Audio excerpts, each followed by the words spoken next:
E aí galera, beleza? Tudo bem? Como é que vocês estão? Eu espero que todos vocês estejam bem. Bom, gravando aqui, etc, nessa quinta-feira e tudo mais. Bom, deixa eu ver se eu mostro aqui. Peraí, põe um flashback, beleza. Bom, enfim, então, como eu posso explicar? Algo que talvez eu esqueci de falar no outro vídeo, né? Assim, eu defendo a liberdade de expressão da Liga Nerdola, né? E lembrando, são eles que se autodenominam nerds, né? Não sou eu que tô, o Leonardo quer fazer bullying com eles porque eles são nerds, não, longe disso, né? Eu nem, como eu posso explicar? Eu nem ligo pra essa questão de nerd, né? Porque o nerd às vezes ele implica em uma situação, como posso dizer, uma pessoa meio que antissocial, né? Eu não sou social. Eu acho que talvez uma das grandezas do Brasil, né, da gente ser um povo miscigenado, né, é que isso faz com que a questão do ou ser antissocial talvez diminua um pouco, né? Isso que eu posso ver, mas enfim, também falarei sobre isso, mas um pouco mais à frente, né? Mas enfim, então só recapitulando. Então essa liberdade de expressão, tanto dos canais Red Pill, Miguel, ou até mesmo os nerdolas, né? Nerdolas conservadores, eu defendo porque, tipo assim, qual que é a deles, né? Qual é a real intenção deles, né? Qual que é a real intenção da Aniele Franco e da outra desministra do desgoverno do Lula? Querer implicar, querer achar que é o fim do mundo, né? Eventualmente um Red Pill, um Miguel, um nerd falou, não evita se relacionar com uma mulher que é feminista, que é modernete, que é secularista, que tem um passado sombrio, que já se deitou com vários homens ou várias mulheres, né? Não sei. Evita esse tipo de mulher na sua vida porque vai ser bom pra você, né? Então, tipo assim, isso é misoginia, isso é um crime contra a humanidade, isso é uma catástrofe, isso não sei o que, mas não sei. Tantas e tantas aí advogadas ensinando como aplicar golpe no homem, tirar o dinheiro do homem. A outra lá falando que pediu, como é mesmo? Aquela lá que é uma ruiva, né? Que falou que mentiu pro moleque, falando que ela tava grávida e ela não tava, e pegou o dinheiro do moleque, né? Ou outras aí ensinando como que o cara tira, como a mulher consegue tirar a pensão socioafetiva de um cara que não, né, que sei lá, que deu um selinho nela, né? Ela já quer tirar a pensão socioafetiva, Bom, enfim, né, gente? Eu não sei se tem mais coisas escabrosas, né? Nesse sentido. Ah, sei lá, ensinando como faz homem de trouxa, fica iludindo ele, dizendo que tá afim, na verdade não tá. É... Bom, é o que você mais encontra, tem vários canais nesse naipe, né? E aí eu não sei. E aí, quer dizer, o governo não se preocupa nem um pouco em correr atrás, em também acabar com esse tipo de narrativa delas, né? Então, sei lá, mano, é complicado, né? Então, eu acho que é isso, né? Eu ainda assim defendo essa liberdade de expressão aí deles, né? Se eles quiserem falar, é um direito deles, né? Não tem, né? Eu tô querendo assim lembrar ainda casos piores, né? Ah, eu acho que eu lembrei também, eu lembrei um aí, né? Eu não vou nem falar tanto, né? Do grupo das palitas, né? Se bem que também eu já critiquei muito as palitas no meu canal número 1, né? O meu antigo canal que caiu. Mas olha a história. Ai, amiga, eu não sei o que, ia casar com meu namorado burguês, mas meu namorado burguês falou que separação de bens, né? Tipo, não é total de bens, né? Tipo, ter que vender tudo, dividir. E aí eu falei que não, e aí ele separou, aí eu tava, né? Ela diz meio que nesse sentido, né? Eu tava com fogo, aí fui pra um baile funk, eu fiz sexo lá com 3 morenos com um bigodinho fininho, e aí eu engravidei de algum deles, aí tipo a mulher ensinando a dar golpe, né, nos caras, ou então falando, vai lá, volta e continua fazendo sexo com eles pra ver se algum assume, que não sei o que, então tipo assim, e aí a ministra, né, e aí a ministra Aniele Franco, a outra ministra aí do Ministério das Mulheres, elas não têm a menor preocupação de querer também, como posso dizer assim, de querer calar o discurso e a narrativa dessas mulheres golpistas que aí estão, né, que aí estão na praça, e quer dizer, a preocupação dela é seletiva, ela não quer acabar com a misandria que essas mulheres aí estão propagando na narrativa delas, no discurso delas, aí você não vai atrás, né? Aí você não manda a Polícia Federal ir atrás, você não se preocupa de fazer que o YouTube derruba o canal dessas mulheres, né? Ah, no QG da Dredd também, né? No QG da Dredd aí que eu também lembro que como é mesmo?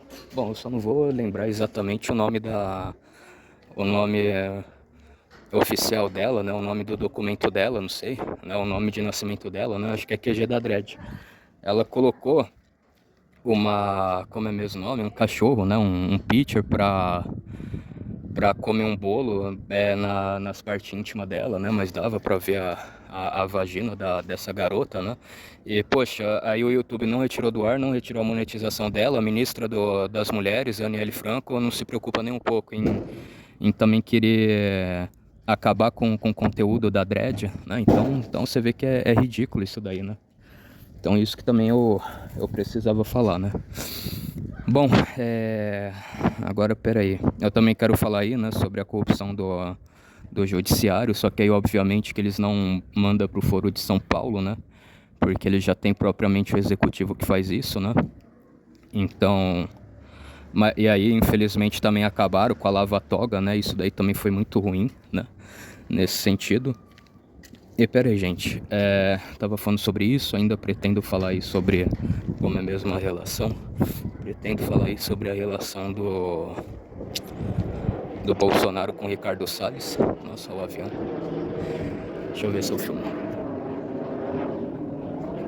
Pretendo falar aí a relação do Bolsonaro com o Ricardo Salles. Pretendo também falar o garoto da Praia Grande, né? Que teve a sua vida ceifada. E peraí que eu ia falar mais uma outra coisa também, né? Eu meio que abri e já lembrei esses temas decorrentes, né? Mas eu fiquei muito mais nessa de como é mesmo, é isso daí também, né? A relação, alguns de vocês eu acho que sabem, né? O país que a Imperatriz Leopoldina, né? Que foi uma das Founders Fathers do Brasil, né? Das mães fundadoras, pais fundadores do Brasil, né? Que fez a nossa independência, ela nasceu nesse país aí, né? Mas assim, né, e tipo assim, eu evito falar um nome de um país diretamente porque o YouTube ele pode dar Shadowban, né? O YouTube pode achar que a palavra é ofensiva, né? Porque ele pensa já diretamente que, tipo, se você xinga aquele país, eu vou te dar Shadowban, né? Mesmo que você elogie ou mesmo que você xinga, né? A princípio ele já coloca em Shadowban. Então eu evito citar nome de país assim meio que diretamente, né?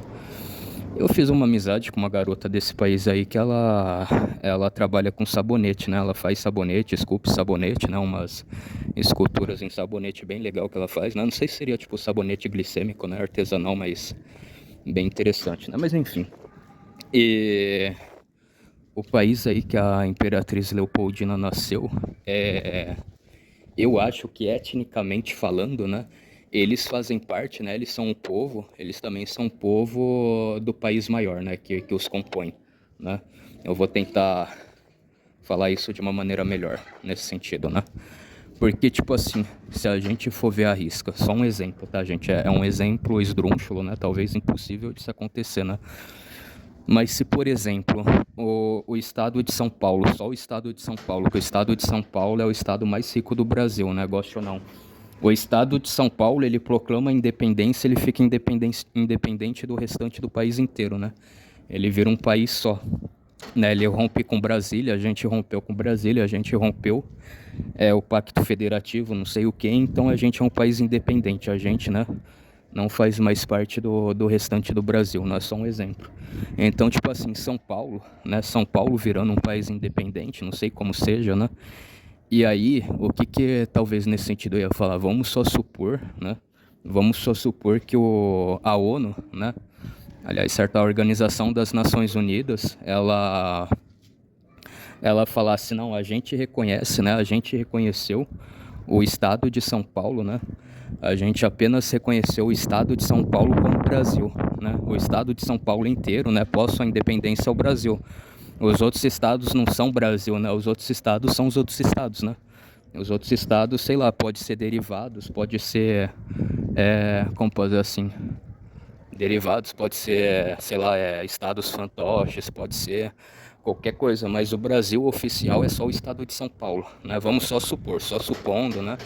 Eu acho que também é óbvio, né? A maior população tá aqui, a maior economia, né? O estado mais rico do Brasil é São Paulo, não sei o que, então só um exemplo, né?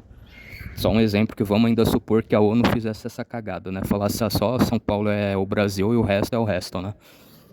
Então, tipo assim, vamos analisar friamente os demais estados, né, que compõem o Brasil.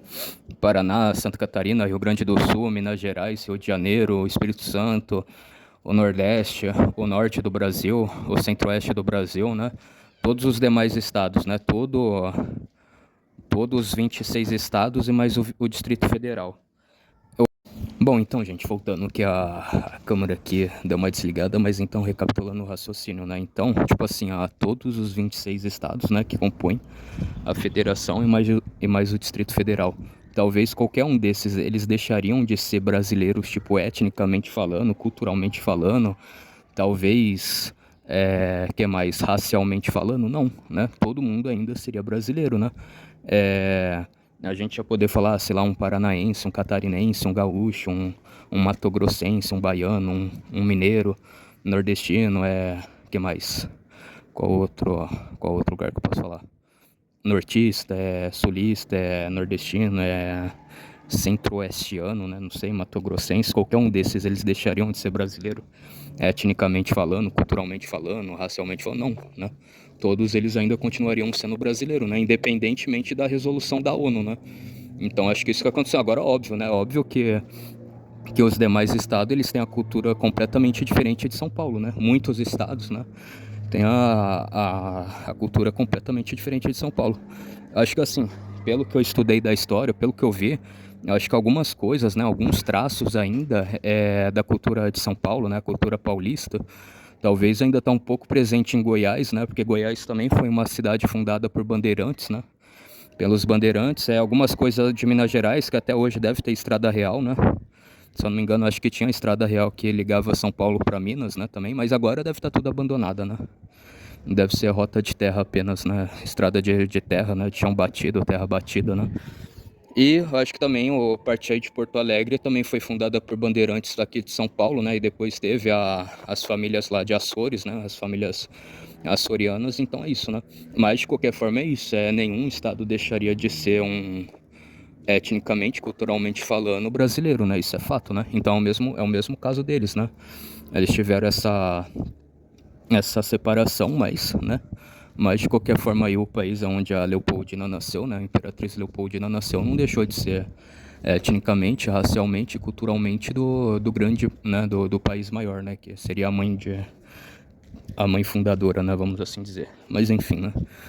No mais aí também eu ia falar pra vocês que, sei lá, em muitas das vezes, né? Por causa desse politicamente correto, esse marxismo cultural, às vezes, nossa, eu esqueci de falar, né?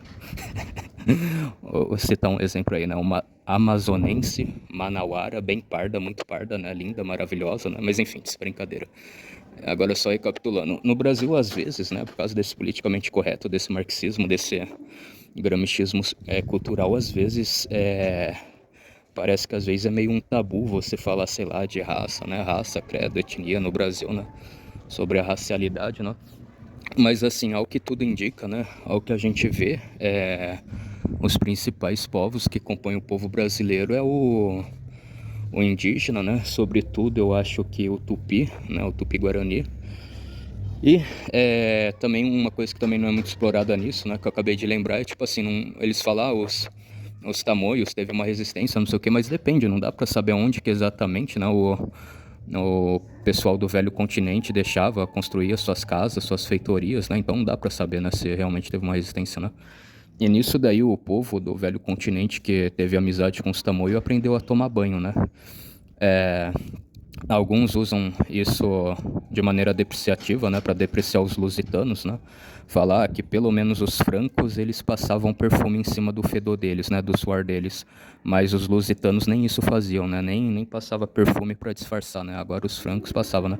Então eu acho que desde esse tempo aí os francos, eles aprenderam a tomar banho, né? Eles aprenderam a tomar banho no rio, na água, né? Eles aprenderam com os tamoios, né? Com o povo tamoio, né? Com os indígenas tamoios, né? Que entre eles está o Cunhambebe, né? O líder Cunhambebe, né? Enfim. Mas enfim, o indígena, sobretudo o indígena tupi, né? Que é o que a gente tem mais relato e de certa forma era muito mais densa a população nativa deles, né? A parte aí do velho continente, sobretudo a parte lusitana, né, que também forma o Brasil, e também a parte dos escravos, né, que vieram da África, do Congo, né. Então, tipo assim, essa é a base, né.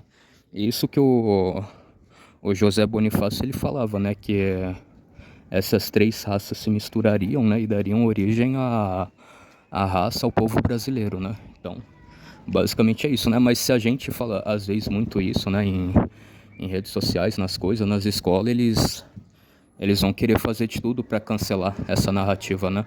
Até agora eu não sei porquê, eu acho que talvez pelo fato do marxismo cultural em si, ele querer fazer de tudo para destruir a história e a cultura local, né, que compõem a região, né? Mas enfim, então, eu acho que é isso aí. Então fiquem todos aí na santa paz de Deus, até mais, um forte abraço, tamo junto.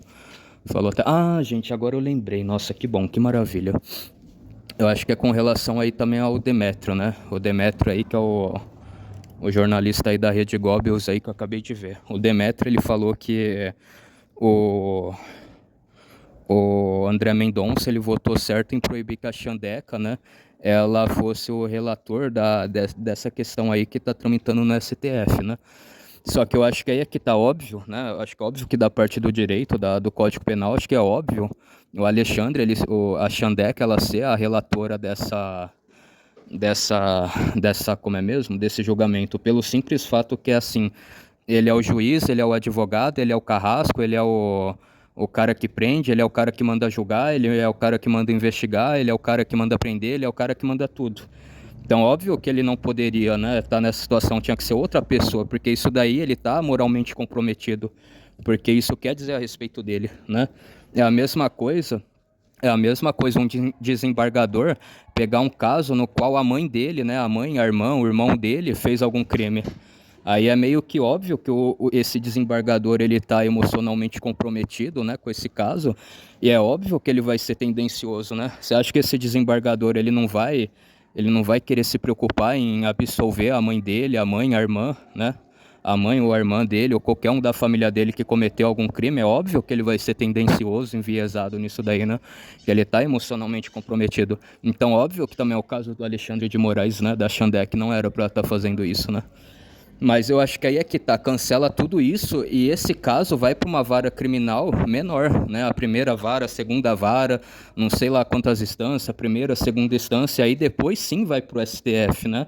O Bolsonaro ele já não é mais o presidente da República para ter foro privilegiado, para ser já julgado pelo STF, que goste ou não é a última instância. O Bolsonaro agora ele é um ex-presidente, ele já não tem mais foro privilegiado. O que talvez ele cometeu tem que ir para a primeira instância, né? Assim como foi com esse desgoverno aí do Lula, com esse despresidente do Lula e com a Dilma, né? Então é óbvio que está sendo inconstitucional, né? Mas a nossa Constituição ela é tão relativa que os ministros eles relativizam a Constituição ao bel prazer deles, né? Como eles muito bem querem, né?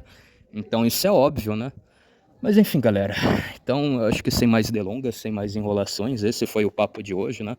Foi um prazer inenarrável estar aqui com vocês, conversando com vocês. Isso daí é a pessoa que tá gritando na rua, nem sei quem é.